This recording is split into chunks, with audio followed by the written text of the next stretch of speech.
একটা চকলেট মানে একটা চকলেট কত বড় হতে পারে দেখেন, চকলেট। আর এটি তৈরি হয় আমাদের বাংলাদেশে, আমাদের বাংলাদেশে। আর একটু দেখবেন কোন কোম্পানিতে তৈরি হয়, দেখেন একটু পিছনে দেখবেন,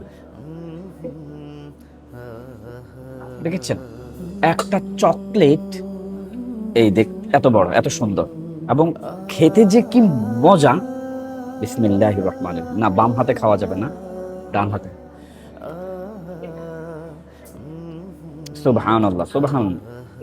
মানব রচিত খাবার এত মজা হলে জান্নাতের খাবার না জানি কেমন হবে। কিয়ামতের দিন জান্নাতীদেরকে আল্লাহ পাক খাওয়াবেন, পান করাবেন জান্নাতের পানি। ওয়াসাকাহুম রাব্বুহুম শারাবান তাহুরা। যারা সৌদি আরবে চকলেট ফ্যাক্টরিতে সরাসরি কাজ করতে চান তারা আমাদের সাথে যোগাযোগ করতে পারেন। 1400 রিয়াল স্যালারি, থাকা কোম্পানির, কাগজপত্র কোম্পানির, প্রতি 2 বছর পর পর আসা যাওয়ার টিকিট প্রদান করবেন কোম্পানি।